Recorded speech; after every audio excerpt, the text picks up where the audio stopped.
बहुत ही प्यारे विद्यार्थियों, मैं मनजीत पुरी ਲੈਕਚਰਰ ਪੰਜਾਬੀ ਇੱਕ ਵਾਰ ਫੇਰ ਹਾਜ਼ਰ ਹਾਂ ਅੱਜ ਦਾ ਆਪਣਾ ਇਹ ਲੈਕਚਰ ਲੈ ਕੇ।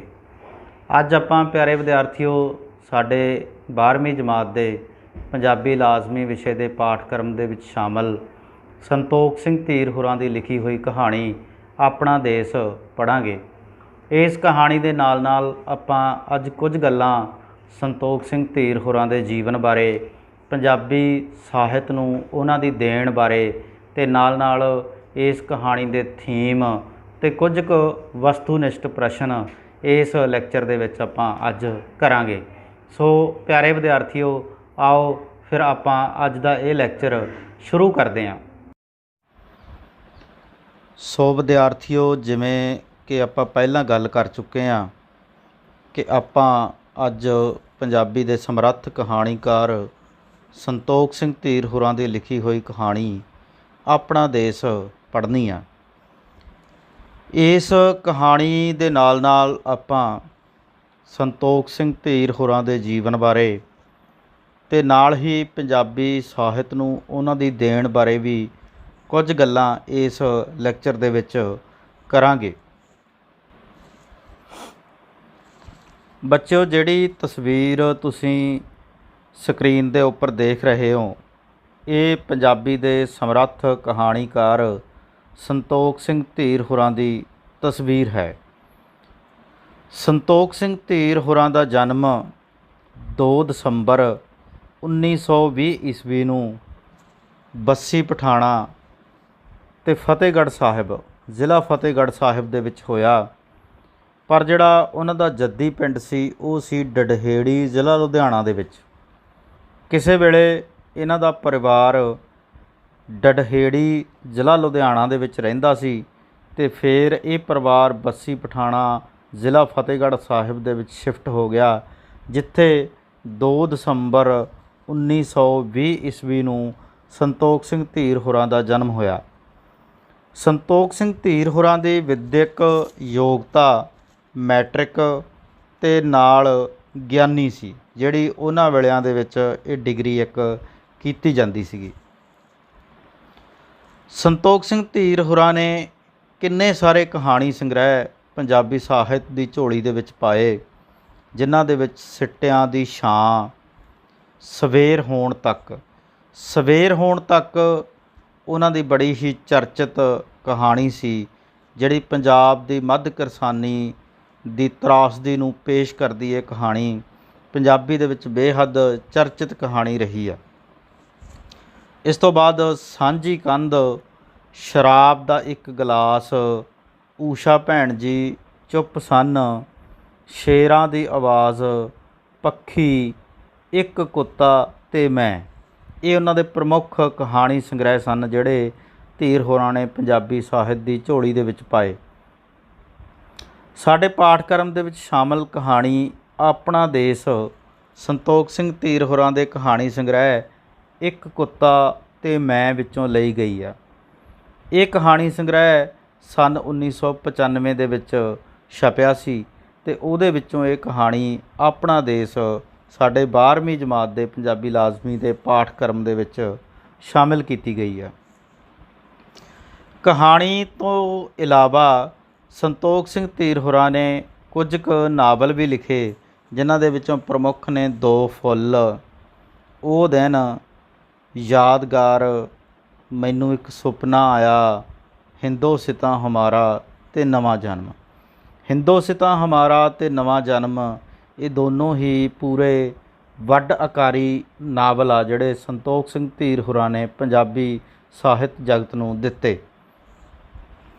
ਇਸ ਤੋਂ ਇਲਾਵਾ ਸੰਤੋਖ ਸਿੰਘ ਧੀਰ ਹੋਰਾਂ ਨੇ ਕੁਝ ਕੁ ਕਾਵਿ ਸੰਗ੍ਰਹਿ ਵੀ ਪੰਜਾਬੀ ਸਾਹਿਤ ਦੀ ਝੋਲੀ ਦੇ ਵਿੱਚ ਪਾਏ, ਜਿਨ੍ਹਾਂ ਦੇ ਵਿੱਚੋਂ ਪਹੁ ਫਟਾਲਾ, ਧਰਤੀ ਮੰਗਦੀ ਮੀਂਹ ਵੇ, ਪੱਤ ਝੜੇ ਪੁਰਾਣੇ, ਬਿਰਹੜੇ, ਅੱਗ ਦੇ ਪੱਤੇ, ਕਾਲੀ ਬਰਸ਼ੀ, ਸੰਜੀਵਨੀ, ਸਿੰਘਾਵਲੀ, ਆਉਣ ਵਾਲਾ ਸੂਰਜ, ਜਦੋਂ ਅਸੀਂ ਆਵਾਂਗੇ, ਪੈਰ, ਇੰਨੇ ਕਾਵਿ ਸੰਗ੍ਰਹਿ, ਕਵਿਤਾ ਦੀਆਂ ਕਿਤਾਬਾਂ, ਕਾਵਿ ਸੰਗ੍ਰਹਿ ਪੰਜਾਬੀ ਸਾਹਿਤ ਜਗਤ ਨੂੰ ਦਿੱਤੇ ਸੰਤੋਖ ਸਿੰਘ ਧੀਰ ਹੋਰਾਂ ਨੇ। ਇਸ ਤੋਂ ਬਾਅਦ ਸੰਤੋਖ ਸਿੰਘ ਧੀਰ ਹੋਰਾਂ ਨੇ ਆਪਣੀ ਸਵੈ ਜੀਵਨੀ ਲਿਖੀ, ਜਿਸ ਦਾ ਨਾਮ ਸੀ ਬ੍ਰਹਿਸਪਤੀ। ਆਪਣੇ ਅੰਤਲੇ ਦਿਨਾਂ ਦੇ ਵਿੱਚ ਸੰਤੋਖ ਸਿੰਘ ਧੀਰ ਹੋਰਾਂ ਨੇ ਪਿਛਲੀ ਉਮਰ ਦੇ ਵਿੱਚ ਆਪਣੀ ਸਵੈ ਜੀਵਨੀ ਲਿਖੀ ਬ੍ਰਹਿਸਪਤੀ। ਇਸ ਤੋਂ ਇਲਾਵਾ ਸੰਤੋਖ ਸਿੰਘ ਧੀਰ ਹੋਰਾਂ ਨੇ ਇੱਕ ਸਫ਼ਰਨਾਮਾ ਵੀ ਲਿਖਿਆ, ਜਿਸ ਦਾ ਨਾਮ ਸੀ ਮੇਰੀ ਇੰਗਲੈਂਡ ਯਾਤਰਾ। ਤੋਂ ਪਿਆਰੇ ਬੱਚਿਓ, ਇਹ ਪੰਜਾਬੀ ਦੇ ਐਸੇ ਸਰਬੰਗੀ ਲੇਖਕ ਸਨ ਜਿਨ੍ਹਾਂ ਨੇ ਪੰਜਾਬੀ ਦੇ ਵਿੱਚ ਕਹਾਣੀਆਂ ਵੀ ਲਿਖੀਆਂ, ਜਿਨ੍ਹਾਂ ਨੇ ਪੰਜਾਬੀ ਦੇ ਵਿੱਚ ਨਾਵਲ ਵੀ ਲਿਖੇ, ਜਿਨ੍ਹਾਂ ਨੇ ਪੰਜਾਬੀ ਦੇ ਵਿੱਚ ਕਵਿਤਾ ਵੀ ਲਿਖੀ ਬਹੁਤ ਸਾਰੀ, ਔਰ ਜਿਨ੍ਹਾਂ ਨੇ ਪੰਜਾਬੀ ਦੇ ਵਿੱਚ ਵਾਰਤਕ ਵੀ ਲਿਖੀ। ਸੋ ਸਾਹਿਤ ਦੀ ਲਗਭਗ ਹਰੇਕ ਵਿਧਾ ਉੱਪਰ ਕਲਮ ਅਜ਼ਮਾਈ ਕਰਨ ਵਾਲੇ ਪੰਜਾਬੀ ਦੇ ਇਸ ਮਾਣ ਮੱਤੇ ਲੇਖਕ ਨੂੰ ਕਾਫੀ ਸਾਰੇ ਇਨਾਮ ਸਨਮਾਨ ਵੀ ਪ੍ਰਾਪਤ ਹੋਏ। ਗਿਆਨੀ ਹੀਰਾ ਸਿੰਘ ਦਰਦ ਪੁਰਸਕਾਰ 1979 ਦੇ ਵਿੱਚ ਸੰਤੋਖ ਸਿੰਘ ਧੀਰ ਹੋਰਾਂ ਨੂੰ ਮਿਲਿਆ। ਭਾਸ਼ਾ ਵਿਭਾਗ ਦਾ ਸਨਮਾਨ 1980 ਨੂੰ ਮਿਲਿਆ, ਔਰ ਇੱਕ ਨਾਗਮਣੀ ਪੁਰਸਕਾਰ ਜਿਹੜਾ ਕਿ ਅੰਮ੍ਰਿਤਾ ਪ੍ਰੀਤਮ ਹੋਰਾਂ ਵੱਲੋਂ ਦਿੱਤਾ ਜਾਂਦਾ ਹੁੰਦਾ ਸੀ, ਉਹ 1982 ਦੇ ਵਿੱਚ ਮਿਲਿਆ। ਪੰਜਾਬੀ ਸਾਹਿਤ ਅਕਾਦਮੀ ਦਾ ਪੁਰਸਕਾਰ 1991 ਦੇ ਵਿੱਚ, ਔਰ ਭਾਰਤ ਪੰਜਾਬੀ ਸਾਹਿਤ ਅਕਾਦਮੀ ਦੀ ਇੱਕ ਫੈਲੋਸ਼ਿਪ ਆ ਜਿਹੜੀ, ਉਹ 1993 ਦੇ ਵਿੱਚ ਸੰਤੋਖ ਸਿੰਘ ਧੀਰ ਹੋਰਾਂ ਨੂੰ ਪ੍ਰਾਪਤ ਹੋਈ। 8 ਮਾਰਚ 2010 ਵਿੱਚ ਪੰਜਾਬੀ ਦੇ ਇਸ ਵੱਡੇ ਅਤੇ ਬਹੁਵਿਧਾਵੀ ਲੇਖਕ ਦਾ ਦੇਹਾਂਤ ਹੋ ਗਿਆ। ਸਾਡੇ ਪਾਠਕ੍ਰਮ ਦੇ ਵਿੱਚ ਸ਼ਾਮਲ ਉਹਨਾਂ ਦੀ ਕਹਾਣੀ ਹੈ ਆਪਣਾ ਦੇਸ਼। ਇਸ ਕਹਾਣੀ ਦੇ ਪੂਰੇ ਦਾ ਪੂਰਾ ਟੈਕਸਟ ਬੱਚਿਓ ਇਸ ਲੈਕਚਰ ਦੇ ਦੌਰਾਨ ਪੜ੍ਹ ਸਕਣਾ ਸੰਭਵ ਨਹੀਂ, ਤਾਂ ਅਸੀਂ ਇਸ ਕਹਾਣੀ ਦੀਆਂ ਪ੍ਰਮੁੱਖ ਘਟਨਾਵਾਂ ਉੱਪਰ ਨਜ਼ਰ ਮਾਰਦਿਆਂ ਇਸ ਕਹਾਣੀ ਦੇ ਪ੍ਰਮੁੱਖ ਥੀਮ ਤੱਕ ਪਹੁੰਚਣ ਦੀ ਕੋਸ਼ਿਸ਼ ਕਰਾਂਗੇ। ਅਤੇ ਇਸ ਤੋਂ ਬਾਅਦ ਤੁਸੀਂ ਇਸ ਕਹਾਣੀ ਨੂੰ ਆਪਣੀ ਪਾਠ ਪੁਸਤਕ ਦੇ ਵਿੱਚੋਂ ਬੈਠ ਕੇ ਪੜ੍ਹਨਾ। ਮੈਂ ਸਿਰਫ ਉਸ ਕਹਾਣੀ ਦੀਆਂ ਪ੍ਰਮੁੱਖ ਘਟਨਾਵਾਂ ਅਤੇ ਉਹਨਾਂ ਦੇ ਉੱਪਰ ਨਜ਼ਰ ਮਾਰ ਕੇ ਅਤੇ ਅਸੀਂ ਕਹਾਣੀ ਦਾ ਜਿਹੜਾ ਮੁੱਖ ਥੀਮ ਹੈ ਉਹਦੇ ਤੱਕ ਪਹੁੰਚਣ ਦੀ ਕੋਸ਼ਿਸ਼ ਕਰਾਂਗੇ ਇਸ ਲੈਕਚਰ ਦੇ ਦੌਰਾਨ। ਕਹਾਣੀ ਦਾ ਜਿਹੜਾ ਮੁੱਖ ਪਾਤਰ ਹੈ ਨਿਰੰਜਨ ਸਿੰਘ, ਲਗਭਗ 16 ਵਰ੍ਹੇ ਪਹਿਲਾਂ ਕੈਨੇਡਾ ਚਲਿਆ ਗਿਆ ਸੀ। ਦੇਖੋ, ਜਿਵੇਂ ਪੰਜਾਬ ਦੇ ਵਿੱਚ ਹੁਣ ਵੀ ਇਹ ਰੁਝਾਨ ਕਾਫੀ ਵੱਡੇ ਪੱਧਰ 'ਤੇ ਚੱਲ ਰਿਹਾ ਕਿ ਲੋਕ ਆਪਣੀ ਆਰਥਿਕ ਸਥਿਤੀ ਨੂੰ ਸੁਧਾਰਨ ਲਈ ਅਤੇ ਪੰਜਾਬ ਨੂੰ ਛੱਡ ਕੇ ਵਿਦੇਸ਼ੀ ਧਰਤੀਆਂ ਵੱਲ ਨੂੰ ਹਿਜਰਤ ਕਰ ਰਹੇ ਨੇ, ਉੱਥੇ ਜਾ ਕੇ ਵਸ ਰਹੇ ਨੇ। ਇਸੇ ਤਰ੍ਹਾਂ ਹੀ ਲਗਭਗ 16 ਵਰ੍ਹੇ ਪਹਿਲਾਂ ਨਿਰੰਜਨ ਸਿੰਘ ਕੈਨੇਡਾ ਚਲਿਆ ਗਿਆ ਸੀ ਅਤੇ ਨਾਲ ਹੀ ਆਪਣੇ ਦੋਵੇਂ ਪੁੱਤਰਾਂ ਨੂੰ ਲੈ ਗਿਆ ਸੀ, ਆਪਦੇ ਪਰਿਵਾਰ ਨੂੰ ਲੈ ਗਿਆ ਸੀ। ਅਤੇ ਇਹ ਜਿਹੜੇ ਉਹਦੇ ਪੁੱਤਰ ਸੀ, ਅਸਲ ਵਿੱਚ ਕਹਾਣੀ ਇਹਨਾਂ ਪੁੱਤਰਾਂ ਦੀ ਆ। ਇਹ ਦੋਨੋਂ ਪੁੱਤਰ ਨਿੱਕੇ ਨਿੱਕੇ ਸੀ। ਇੱਕ ਦੀ ਉਮਰ ਸੀ 1 ਸਾਲ ਅਤੇ ਦੂਸਰੇ ਦੀ ਉਮਰ ਸੀ 2 ਸਾਲ। ਸੋ ਇਹ ਨਿੱਕੇ ਨਿੱਕੇ ਬਾਲ, ਇੱਕ 1 ਸਾਲ ਦਾ ਅਤੇ ਦੂਜਾ 2 ਸਾਲਾਂ ਦਾ, ਉਹਨਾਂ ਨੂੰ ਨਾਲ ਲੈ ਕੇ ਨਿਰੰਜਨ ਸਿੰਘ ਲਗਭਗ 16 ਵਰ੍ਹੇ ਪਹਿਲਾਂ ਕੈਨੇਡਾ ਚਲਿਆ ਗਿਆ। ਅਤੇ ਅੱਜ ਉਹ 16 ਵਰ੍ਹਿਆਂ ਬਾਅਦ ਭਾਰਤ ਆਇਆ ਸੀ। ਕਹਾਣੀ ਇੱਥੋਂ ਸ਼ੁਰੂ ਹੁੰਦੀ ਆ ਕਿ ਅੱਜ ਉਹ 16 ਵਰ੍ਹਿਆਂ ਬਾਅਦ ਭਾਰਤ ਆਇਆ ਸੀ, ਜਿਹੜਾ ਕਿ 16 ਵਰ੍ਹੇ ਪਹਿਲਾਂ ਇੱਥੋਂ ਕੈਨੇਡਾ ਚਲਿਆ ਗਿਆ ਸੀ। ਹੁਣ ਇੱਥੇ ਆਉਣ ਦੇ ਕੁਝ ਕੁ ਉਹਦੇ ਵਿਸ਼ੇਸ਼ ਕਾਰਨ ਸੀ ਕਿ ਉਹ ਇੰਡੀਆ ਜਾਂ ਭਾਰਤ ਨਿਰੰਜਨ ਸਿੰਘ 16 ਵਰ੍ਹਿਆਂ ਬਾਅਦ ਕਿਉਂ ਆਇਆ ਸੀ। ਨਿਰੰਜਨ ਸਿੰਘ ਇੱਕ ਪੜ੍ਹਿਆ ਲਿਖਿਆ ਅਤੇ ਸੂਝਵਾਨ ਵਿਅਕਤੀ ਸੀਗਾ ਅਤੇ ਇੱਧਰਲੇ ਪੰਜਾਬ ਦੇ ਵਿੱਚ ਉਹ ਅਧਿਆਪਕ ਲੱਗਾ ਹੋਇਆ ਸੀ। ਜਿਵੇਂ ਆਪਾਂ ਪਹਿਲਾਂ ਵੀ ਆਪਾਂ ਗੱਲ ਕਰਕੇ ਹਟੇ ਹਾਂ ਕਿ ਸਾਡੇ ਪੰਜਾਬ ਦੇ ਵਿੱਚ ਬਹੁਤ ਸਾਰੇ ਲੋਕ ਜਿਹੜੇ ਹੋਰ ਚੰਗੇਰੇ ਹੋਣ ਦੀ ਇੱਛਾ ਦੇ ਨਾਲ, ਹੋਰ ਆਰਥਿਕ ਲਾਭ ਲੈਣ ਦੇ ਇੱਛਾ ਦੇ ਨਾਲ ਪੰਜਾਬ ਨੂੰ ਛੱਡ ਕੇ ਵੱਖ-ਵੱਖ ਹੋਰ ਦੇਸ਼ਾਂ ਦੇ ਵਿੱਚ ਜਾ ਕੇ ਵਸ ਰਹੇ ਨੇ। ਇਸੇ ਤਰ੍ਹਾਂ ਹੀ ਲਗਭਗ 16 ਵਰ੍ਹੇ ਪਹਿਲਾਂ ਨਿਰੰਜਨ ਸਿੰਘ ਆਪਣੀ ਅਧਿਆਪਕ ਦੀ ਨੌਕਰੀ ਛੱਡ ਕੇ ਕੈਨੇਡਾ ਚਲਿਆ ਗਿਆ ਸੀ। ਅਤੇ ਅੱਜ ਕੱਲ੍ਹ ਕੈਨੇਡਾ ਦੇ ਸ਼ਹਿਰ ਵੈਨਕੂਵਰ ਦੇ ਵਿੱਚ ਰਹਿ ਰਿਹਾ ਸੀ। ਕੈਨੇਡਾ ਘਰ ਵਿੱਚ ਉਹ ਪੰਜਾਬੀ ਬੋਲਦੇ ਸਨ, ਪਰ ਬੱਚੇ ਇਉਂ ਬੋਲਦੇ ਸੀ ਜਿਵੇਂ ਕੋਈ ਵਿਦੇਸ਼ੀ ਸਿੱਖ ਸੁੱਖ ਕੇ ਬੋਲਦਾ। ਪੰਜਾਬੀ ਵੀ ਉਹਨਾਂ ਬੱਚਿਆਂ ਨੂੰ ਬੋਲਣੀ ਨਹੀਂ ਆਉਂਦੀ। ਅਤੇ ਸਭ ਤੋਂ ਪਹਿਲੀ ਗੱਲ ਜਿਹੜੀ ਹੈਗੀ ਆ, ਪਹਿਲਾ ਕਾਰਨ ਇਸ ਇੰਡੀਆ ਦੇ ਵਿੱਚ ਵਾਪਸ ਆਉਣ ਦਾ ਇਹ ਬਣਦਾ ਕਿ ਉਹ ਬੱਚੇ ਪੰਜਾਬੀ ਨੂੰ ਵੀ ਚੰਗੀ ਤਰ੍ਹਾਂ ਨਾ ਤਾਂ ਸਮਝਦੇ ਸੀ ਅਤੇ ਨਾ ਹੀ ਪੰਜਾਬੀ ਨੂੰ ਚੰਗੀ ਤਰ੍ਹਾਂ ਉਹ ਬੱਚੇ ਬੋਲ ਸਕਦੇ ਸੀ। ਤਾਂ ਨਰਿੰਜਨ ਸਿੰਘ ਨੂੰ ਇਸ ਗੱਲ ਦੀ ਚਿੰਤਾ ਸੀ ਕਿ ਸਾਡੇ ਬੱਚੇ ਆ ਜਿਹੜੇ ਉਹ ਸਾਡੇ ਪੰਜਾਬ ਦੇ ਸੱਭਿਆਚਾਰ ਨਾਲੋਂ ਅਤੇ ਪੰਜਾਬ ਦੇ ਅਮੀਰ ਵਿਰਸੇ ਨਾਲੋਂ ਟੁੱਟ ਰਹੇ ਆ। ਸੋ ਪੰਜਾਬ ਦਿਖਾਉਣ ਵਾਸਤੇ, ਭਾਰਤ ਦਿਖਾਉਣ ਵਾਸਤੇ, ਪੰਜਾਬ ਦਾ ਸੱਭਿਆਚਾਰ ਦਿਖਾਉਣ ਵਾਸਤੇ ਅਤੇ ਪੰਜਾਬ ਦੇ ਵਿਰਸੇ ਨਾਲ ਸਾਂਝ ਪਵਾਉਣ ਵਾਸਤੇ ਅੱਜ 16 ਵਰ੍ਹਿਆਂ ਬਾਅਦ ਨਰਿੰਜਨ ਸਿੰਘ ਆਪਣੇ ਇਹਨਾਂ ਬੱਚਿਆਂ ਨੂੰ ਲੈ ਕੇ ਭਾਰਤ ਆਇਆ ਸੀ। ਉਹ ਚਾਹੁੰਦਾ ਸੀ ਕਿ ਬੱਚੇ ਭਾਰਤ ਨੂੰ ਦੇਖ ਸਕਣ, ਕਿਉਂਕਿ ਉਹਨਾਂ ਬੱਚਿਆਂ ਨੇ ਭਾਰਤ ਨੂੰ ਉੱਕਾ ਹੀ ਦੇਖਿਆ ਨਹੀਂ ਹੋਇਆ ਸੀ। ਕਿਉਂਕਿ 16 ਵਰ੍ਹੇ ਪਹਿਲਾਂ ਉਹ ਚਲੇ ਗਏ ਸੀ। ਇੱਕ ਦੀ ਉਮਰ 1 ਸਾਲ ਸੀ ਅਤੇ ਦੂਜੇ ਦੀ 2 ਸਾਲ। ਤੋਂ ਛੋਟੇ ਛੋਟੇ ਬੱਚਿਆਂ ਨੂੰ ਕੋਈ ਉਸ ਵੇਲੇ ਸੁਰਤ ਨਹੀਂ ਸੀ ਅਤੇ ਹੁਣ ਉਹ ਕੈਨੇਡਾ ਦੇ ਵਿੱਚ ਹੀ ਵੱਡੇ ਹੋਏ ਸੀ, ਜੰਮੇ ਪਲੇ ਸੀ, 18 ਵਰ੍ਹਿਆਂ ਦੇ ਲਗਭਗ ਹੋ ਗਏ ਸੀਗੇ। ਅਤੇ ਉਹ ਫਿਰ ਦੇਖੋ ਵੀ ਉੱਥੇ ਹੀ ਰਹਿ ਰਹੇ ਸੀ ਅਤੇ ਉਹਨਾਂ ਨੂੰ ਪੰਜਾਬ ਬਾਰੇ ਅਤੇ ਭਾਰਤ ਬਾਰੇ ਕੋਈ ਜਾਣਕਾਰੀ ਨਹੀਂ ਸੀ। ਨਾ ਹੀ ਉਹਨਾਂ ਨੇ ਪੰਜਾਬ ਦੇਖਿਆ ਸੀ, ਨਾ ਹੀ ਉਹਨਾਂ ਨੇ ਭਾਰਤ ਦੇਖਿਆ ਸੀ। ਇਸ ਕਰਕੇ ਨਰਿੰਜਨ ਸਿੰਘ ਚਾਹੁੰਦਾ ਸੀ ਕਿ ਉਹ ਆਪਦੇ ਪੰਜਾਬ ਨੂੰ ਦੇਖਣ, ਭਾਰਤ ਨੂੰ ਦੇਖਣ। ਇਸ ਕਰਕੇ ਉਹ 16 ਵਰ੍ਹਿਆਂ ਬਾਅਦ ਉਹਨਾਂ ਨੂੰ ਅੱਜ ਭਾਰਤ ਲੈ ਕੇ ਆਇਆ ਸੀ। ਨਰਿੰਜਨ ਸਿੰਘ ਨੇ ਕੈਨੇਡਾ ਦੇ ਵਿੱਚ ਵੀ ਉਹਨਾਂ ਨੂੰ ਪੰਜਾਬ ਨਾਲ ਅਤੇ ਭਾਰਤ ਦੇ ਵਿਰਸੇ ਨਾਲ ਜੋੜਨ ਵਾਸਤੇ ਬਹੁਤ ਸਾਰੀਆਂ ਕੋਸ਼ਿਸ਼ਾਂ ਕੀਤੀਆਂ। ਉੱਥੇ ਉਹ ਲਗਾਤਾਰ ਕੋਸ਼ਿਸ਼ਾਂ ਕਰਦੇ ਰਹੇ ਕਿ ਇਹ ਬੱਚੇ ਪੰਜਾਬ ਨੂੰ ਜਾਣਨ, ਭਾਰਤ ਨੂੰ ਜਾਣਨ, ਉੱਥੋਂ ਦੇ ਸੱਭਿਆਚਾਰ ਨੂੰ ਜਾਣਨ। ਬਹੁਤ ਸਾਰੀਆਂ ਕੋਸ਼ਿਸ਼ਾਂ ਦੇ ਵਿੱਚ ਉਹ ਕੀ ਕਰਦੇ ਸੀ ਕਿ ਉਹਨਾਂ ਨੇ, ਨਰਿੰਜਨ ਸਿੰਘ ਜੀ ਨੇ ਆਪਣੇ ਬੱਚਿਆਂ ਨੂੰ ਰਾਮਾਇਣ ਬਾਰੇ ਕਾਫੀ ਕੁਛ ਦੱਸਣ ਦੀ ਕੋਸ਼ਿਸ਼ ਕੀਤੀ, ਮਹਾਭਾਰਤ ਬਾਰੇ ਕਾਫੀ ਕੁਛ ਦੱਸਣ ਦੀ ਕੋਸ਼ਿਸ਼ ਕੀਤੀ, ਸ੍ਰੀ ਗੁਰੂ ਗ੍ਰੰਥ ਸਾਹਿਬ ਜੀ ਬਾਰੇ ਉਹਨਾਂ ਨੇ ਬਹੁਤ ਕੁਝ ਵਿਦਿਆਰਥੀਆਂ ਨੂੰ ਦੱਸਣ ਦੀ, ਆਪਣੇ ਬੱਚਿਆਂ ਨੂੰ ਦੱਸਣ ਦੀ ਕੋਸ਼ਿਸ਼ ਕੀਤੀ। ਵੈਨਕੂਵਰ ਦੇ ਵਿੱਚ ਉਹ ਆਪਣੇ ਬੱਚਿਆਂ ਨੂੰ ਗੁਰਦੁਆਰਾ ਸਾਹਿਬ ਲੈ ਜਾਂਦੇ ਸੀ। ਤਾਂ ਉਹਨਾਂ ਬੱਚਿਆਂ ਨੇ ਗੁਰਦੁਆਰਾ ਸਾਹਿਬ ਦੇ ਵਿੱਚ ਸ੍ਰੀ ਗੁਰੂ ਗ੍ਰੰਥ ਸਾਹਿਬ ਦੇਖਿਆ ਸੀ। ਵੈਨਕੂਵਰ ਦੇ ਵਿੱਚ ਰੁਮਾਲਿਆਂ ਦੇ ਵਿੱਚ ਲਪੇਟਿਆ ਹੋਇਆ, ਸਾਫ ਸੁਥਰਾ, ਜਿਹਨੂੰ ਲੋਕ ਬਹੁਤ ਨਮਸਕਾਰ ਕਰ ਰਹੇ ਸੀ, ਨਤਮਸਤਕ ਹੋ ਰਹੇ ਸੀ।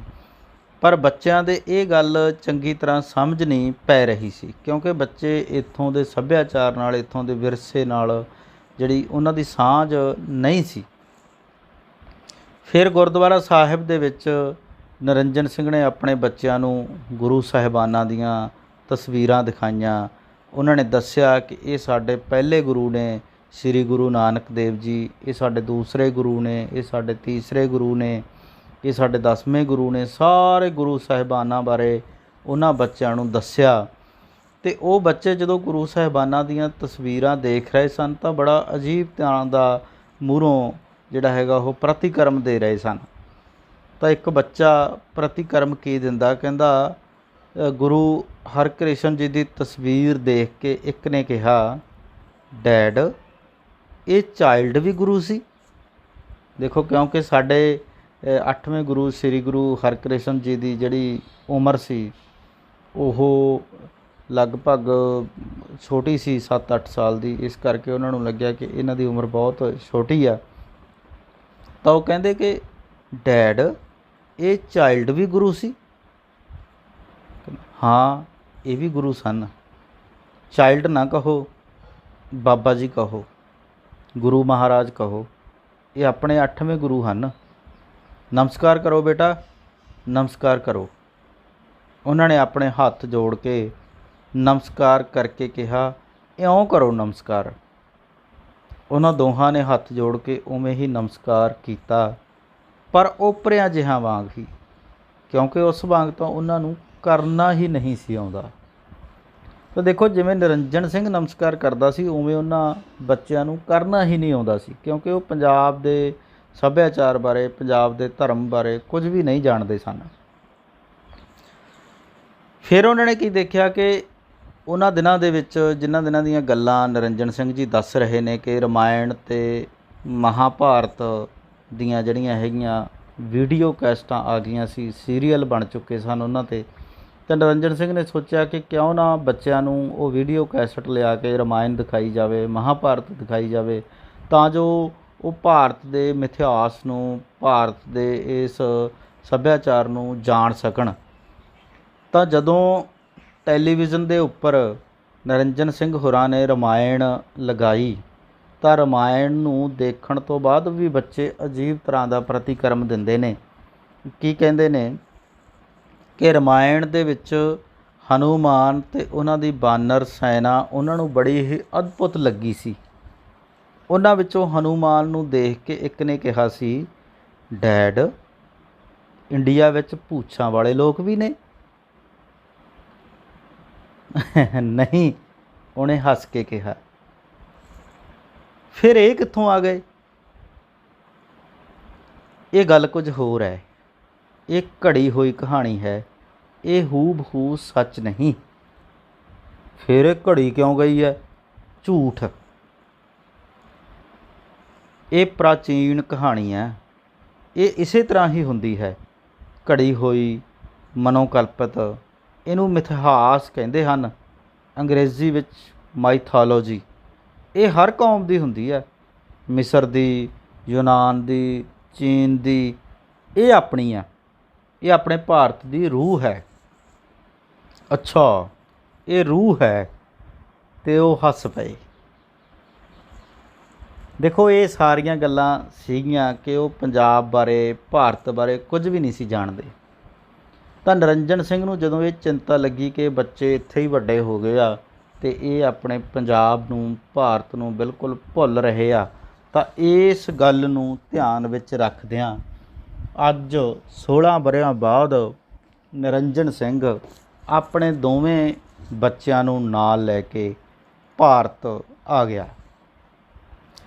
ਅਤੇ ਉਹ ਦਸੰਬਰ ਦੇ ਅੱਧ ਵਿਚਕਾਰ ਜਿਹੇ ਭਾਰਤ ਆ ਗਏ ਅਤੇ ਹੁਣ ਉਹ ਇੱਥੇ ਘੁੰਮ ਰਹੇ ਸੀ।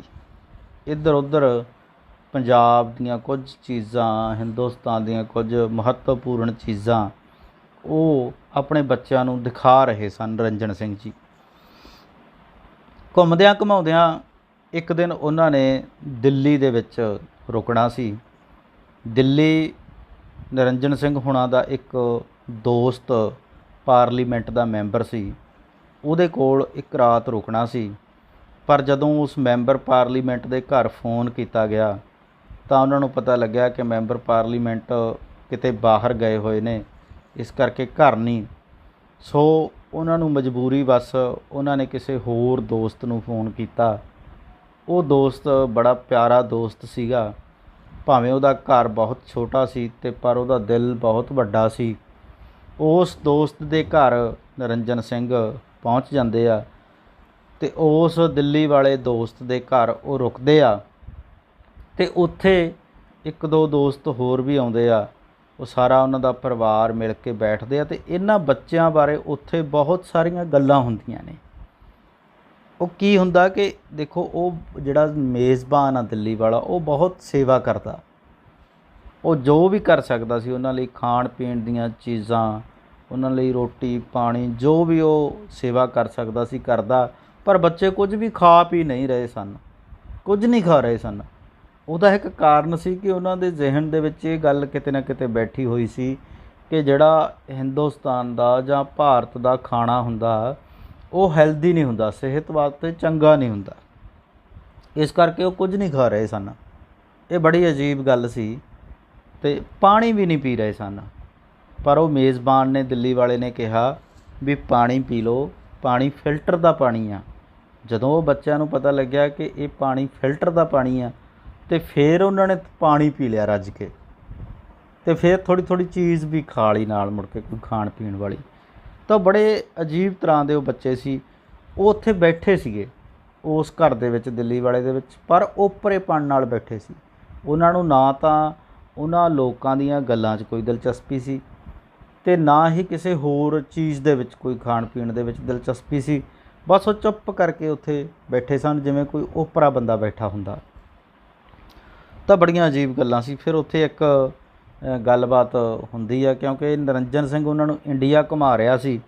ਤਾਂ ਫਿਰ ਉੱਥੇ ਬੈਠੇ ਦੋਸਤ ਉਹਨਾਂ ਬੱਚਿਆਂ ਬਾਰੇ ਗੱਲਾਂ ਬਾਤਾਂ ਕਰਦੇ ਆ। ਤਾਂ ਉਹ ਉਹਨੂੰ ਪੁੱਛਦੇ ਆ, ਉਹਨਾਂ ਨੇ ਉਹਨਾਂ ਦੇ ਬਾਪ ਨੂੰ ਪੁੱਛਿਆ ਕਿਹੋ ਜਿਹਾ ਲੱਗਾ ਫਿਰ ਇਹਨਾਂ ਨੂੰ ਆਪਣਾ ਦੇਸ਼ ਇੰਡੀਆ।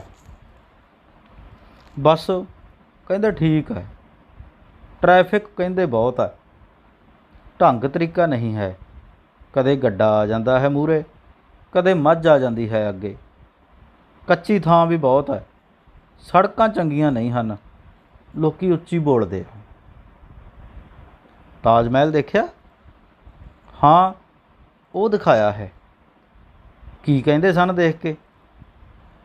ਕਹਿੰਦੇ ਸਨ ਕਿ ਚੰਗਾ ਹੈ। ਬਸ ਕੇਵਲ ਚੰਗਾ ਹੀ?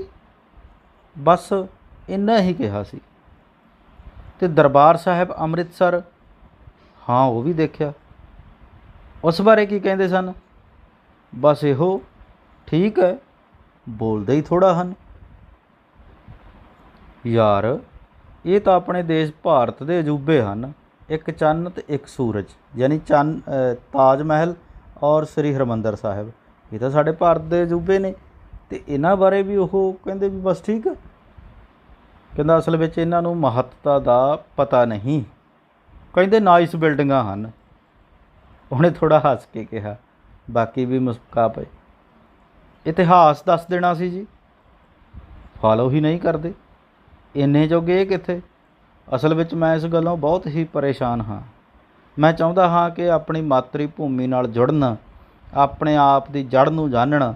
ਪਰ ਜਦੋਂ ਅਸੀਂ ਆਏ ਸਾਂ, ਸਵੇਰ ਵੇਲੇ ਦਿੱਲੀ ਏਅਰਪੋਰਟ ਉੱਤੇ ਪੁੱਜੇ ਸਾਂ, ਜਹਾਜ਼ ਲੈਂਡ ਕਰਨ ਲੱਗਾ, ਮੇਰੇ ਮੂੰਹੋਂ ਆਪਣੇ ਆਪ ਹੀ ਆ ਗਈ ਮੇਰੀ ਮਾਤਰੀ ਭੂਮੀ। ਮਾਤਰੀ ਭੂਮੀ ਨਮਸਕਾਰ ਦੇ ਲਫ਼ਜ਼ ਨਿਕਲ ਰਹੇ ਸਨ, ਪਰ ਇਹ ਦੋਵੇਂ ਚੁੱਪ ਸਨ। ਜਹਾਜ਼ ਵਿੱਚੋਂ ਲੱਥੇ ਤਾਂ ਮੈਂ ਧਰਤੀ ਨੂੰ ਹੱਥ ਲਾ ਕੇ ਮੱਥੇ ਨਾਲ ਛੁਹਾਇਆ ਅਤੇ ਨਮਸਕਾਰ ਆਖਿਆ, ਪਰ ਇਹ ਚੁੱਪ ਦੇ ਚੁੱਪ ਸਨ। ਫੀਲਿੰਗ ਹੀ ਕੋਈ ਨਹੀਂ ਸੀ, ਸਗੋਂ ਇਉਂ ਦੇਖਣ ਜਿਵੇਂ ਮੈਂ ਕੋਈ ਪੱਥਰ ਯੁੱਗ ਦਾ ਪਛੜਿਆ ਹੋਇਆ ਵਿਅਕਤੀ ਹੋਵਾਂ। ਦੇਖੋ, ਬੱਚਿਆਂ ਨੂੰ ਕੋਈ ਰਿਐਕਟ ਨਹੀਂ ਕਰ ਰਹੇ ਸਨ, ਕਿਉਂਕਿ ਬੱਚਿਆਂ ਨੂੰ ਇਸ ਇੰਡੀਆ ਨਾਲ, ਇਸ ਪੰਜਾਬ ਨਾਲ ਕਿਸੇ ਤਰ੍ਹਾਂ ਦਾ ਕੋਈ ਸਾਂਝ ਨਹੀਂ ਸੀ ਉਹਨਾਂ ਬੱਚਿਆਂ ਦੀ। ਤਾਂ ਫਿਰ ਮੇਜ਼ਬਾਨ ਫਿਰ ਇੱਕ ਟਿੱਪਣੀ ਕਰਦੇ ਨੇ ਸਾਰੀ ਗੱਲਬਾਤ 'ਤੇ। ਕਹਿੰਦੇ ਅਸਲ ਵਿੱਚ ਨਿਰੰਜਨ ਸਿੰਘ ਜੀ, ਮੇਜ਼ਬਾਨ ਨੇ ਆਖਿਆ, ਇਹ ਇੱਥੇ ਇਸ ਦੇਸ਼ ਨਾਲ ਫੈਮਲੀਅਰ ਨਹੀਂ ਹਨ ਅਤੇ ਨਾ ਹੀ ਹੋ ਸਕਦੇ ਹਨ। ਇਹਨਾਂ ਦਾ ਦੇਸ਼ ਇਹ ਹੈ ਵੀ ਨਹੀਂ। ਇਹਨਾਂ ਦਾ ਦੇਸ਼ ਕੈਨੇਡਾ ਹੈ। ਇੱਥੇ ਇਹ ਕੇਵਲ ਜੰਮੇ ਹਨ। ਜੰਮ ਕੋਈ ਕਿਤੇ ਵੀ ਸਕਦਾ ਹੈ।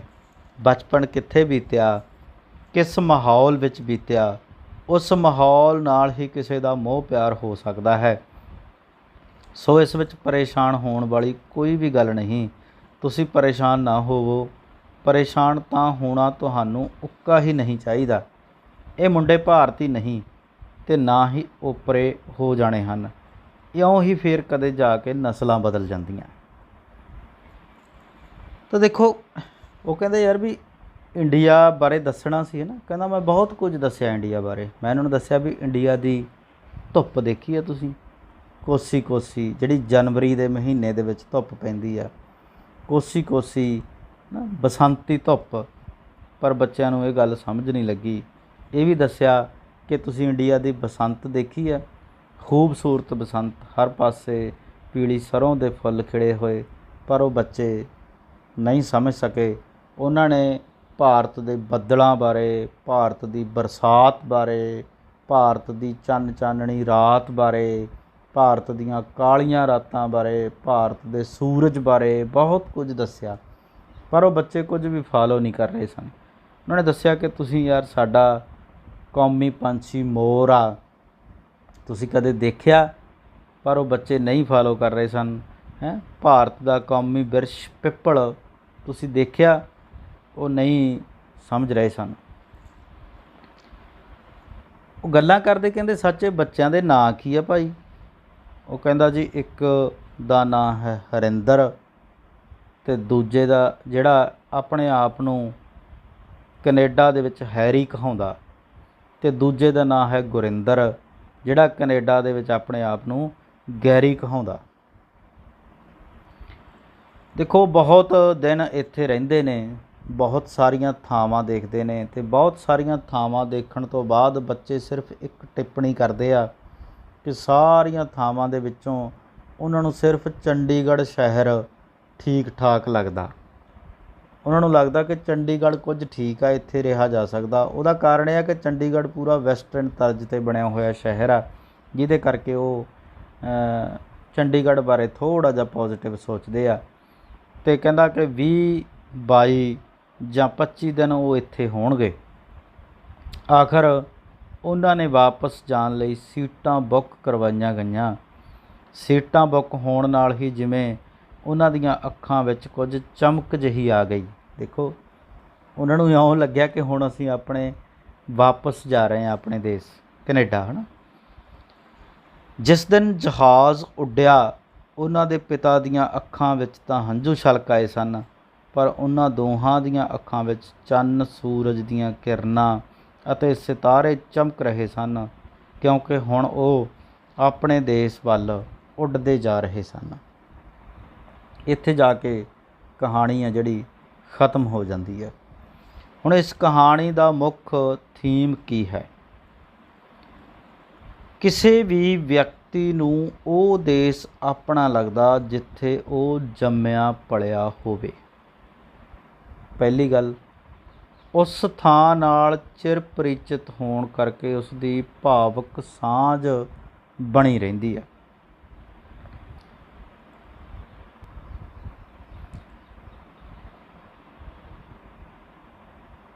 ਦੂਜਾ ਦੇਸ਼ ਭਾਵੇਂ ਉਸ ਦੇ ਪੁਰਖਿਆਂ ਦਾ ਦੇਸ਼ ਹੀ ਕਿਉਂ ਨਾ ਹੋਵੇ,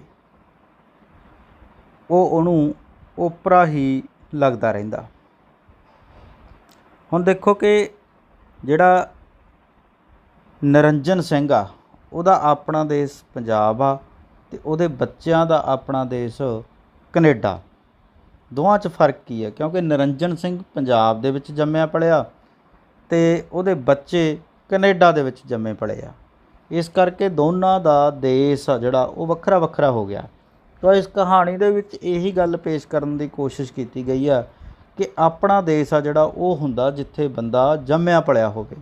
ਦੂਜਾ ਦੇਸ਼ ਭਾਵੇਂ ਉਹਦੇ ਪੁਰਖਿਆਂ ਦਾ ਦੇਸ਼ ਹੀ ਕਿਉਂ ਨਾ ਹੋਵੇ, ਉਹ ਉਹਨਾਂ ਲਈ ਹਮੇਸ਼ਾ ਓਪਰਾ ਹੁੰਦਾ। ਇਹ ਜਿਹੜਾ ਮੇਨ ਥੀਮ ਇਸ ਕਹਾਣੀ ਦੇ ਵਿੱਚ ਪੇਸ਼ ਕੀਤਾ ਗਿਆ ਕਿ ਅਸਲ ਵਿੱਚ ਇਸ ਕਹਾਣੀ ਦੇ ਵਿੱਚ ਉਸ ਸੰਤਾਪ ਨੂੰ, ਉਸ ਦਰਦ ਨੂੰ ਪੇਸ਼ ਕੀਤਾ ਗਿਆ, ਜਿਹੜਾ ਦਰਦ ਉਹ ਲੋਕ ਹੰਢਾ ਰਹੇ ਆ ਜਿਹੜੇ ਪੰਜਾਬ ਦੀ ਧਰਤੀ ਨੂੰ ਛੱਡ ਕੇ ਵਿਦੇਸ਼ੀ ਧਰਤੀਆਂ 'ਤੇ ਜਾ ਵਸੇ, ਅਤੇ ਫਿਰ ਉੱਥੇ ਆਉਣ ਵਾਲੀਆਂ ਉਹਨਾਂ ਦੀਆਂ ਜਿਹੜੀਆਂ ਨਸਲਾਂ ਨੇ ਉਹ ਪੰਜਾਬ ਦੀ ਧਰਤੀ ਨਾਲੋਂ ਜਾਂ ਭਾਰਤ ਦੀ ਧਰਤੀ ਨਾਲੋਂ ਪੂਰਨ ਤੌਰ 'ਤੇ ਟੁੱਟ ਗਈਆਂ ਅਤੇ ਉੱਥੋਂ ਦੀਆਂ ਹੀ ਹੋ ਕੇ ਰਹਿ ਗਈਆਂ। ਅਤੇ ਜਿਵੇਂ ਕਹਿੰਦੇ ਆ ਕਿ ਪੰਜਾਬ ਦੇ ਵਿੱਚੋਂ ਜਾਂ ਹਿੰਦੁਸਤਾਨ ਦੇ ਵਿੱਚੋਂ ਉਹਨਾਂ ਦਾ ਜਿਹੜਾ ਲਗਭਗ ਵੰਸ਼ ਆ ਜਿਹੜਾ ਜਾਂ ਬੀਜ ਆ ਜਿਹੜਾ ਉਹ ਖ਼ਤਮ ਹੋ ਗਿਆ। ਇਸ ਤਰ੍ਹਾਂ ਦੀ ਜਿਹੜੀ ਹੈਗੀ ਆ ਇਸ ਸਥਿਤੀ ਨੂੰ ਪੇਸ਼ ਕਰਦੀ ਇਹ ਕਹਾਣੀ ਅੱਜ ਆਪਾਂ ਪੜ੍ਹੀ ਹੈ। ਪਿਆਰੇ ਵਿਦਿਆਰਥੀਓ, ਆਪਾਂ ਇਸ ਕਹਾਣੀ ਦੇ ਵਿੱਚ ਦੇਖਿਆ ਕਿ ਕਿਵੇਂ ਇੱਕ ਪੰਜਾਬੀ ਮਨੁੱਖ, ਪੰਜਾਬ ਦੀ ਧਰਤੀ 'ਤੇ ਰਹਿਣ ਵਾਲਾ ਵਿਅਕਤੀ ਪ੍ਰਵਾਸ ਦੀਆਂ ਸਮੱਸਿਆਵਾਂ ਨਾਲ ਜੂਝ ਰਿਹਾ, ਕਿਵੇਂ ਉਸ ਦੀਆਂ ਆਉਣ ਵਾਲੀਆਂ ਨਸਲਾਂ ਜਿਹੜੀਆਂ ਉਹ ਪੰਜਾਬ ਦੇ ਸੱਭਿਆਚਾਰ, ਪੰਜਾਬ ਦੇ ਵਿਰਸੇ ਅਤੇ ਪੰਜਾਬ ਦੀ ਮਿੱਟੀ ਨਾਲੋਂ ਟੁੱਟ ਰਹੀਆਂ ਨੇ। ਇਹ ਸਾਰੀ ਦੀ ਸਾਰੀ ਸਥਿਤੀ ਦੀ ਜਿਹੜੀ ਤਰਾਸਦੀ ਹੈ ਉਹ ਇਸ ਕਹਾਣੀ ਦੇ ਵਿੱਚ ਪੇਸ਼ ਕੀਤੀ ਗਈ ਹੈ। ਸੋ ਮੈਂ ਆਸ ਕਰਦਾ ਕਿ ਤੁਸੀਂ ਇਸ ਦਾ ਵੱਧ ਤੋਂ ਵੱਧ ਲਾਭ ਲਓਗੇ। ਸਾਰੇ ਵਿਦਿਆਰਥੀਆਂ ਨੂੰ ਇਹ ਬੇਨਤੀ ਹੈ ਕਿ ਇਸ ਕਹਾਣੀ ਦਾ ਸਾਰ ਅਤੇ ਵਸਤੂਨਿਸ਼ਟ ਪ੍ਰਸ਼ਨ ਆਪਣੀਆਂ ਕਾਪੀਆਂ ਦੇ ਉੱਪਰ ਲਿਖਣੇ ਆ। ਜੇਕਰ ਕਿਸੇ ਵਿਦਿਆਰਥੀ ਨੂੰ ਕਿਸੇ ਵੀ ਤਰ੍ਹਾਂ ਦੀ ਕੋਈ ਸਮੱਸਿਆ ਆਉਂਦੀ ਆ ਤਾਂ ਆਪਣੇ ਅਧਿਆਪਕ ਦੀ ਮਦਦ ਲੈਣੀ ਆ। ਮੈਂ ਆਸ ਕਰਦਾ ਕਿ ਸਾਰੇ ਵਿਦਿਆਰਥੀ ਇਸ ਲੈਕਚਰ ਦਾ ਵੱਧ ਤੋਂ ਵੱਧ ਲਾਭ ਲੈਣਗੇ। ਤੁਹਾਡਾ ਬਹੁਤ ਬਹੁਤ ਧੰਨਵਾਦ, ਮਿਹਰਬਾਨੀ, ਸ਼ੁਕਰੀਆ।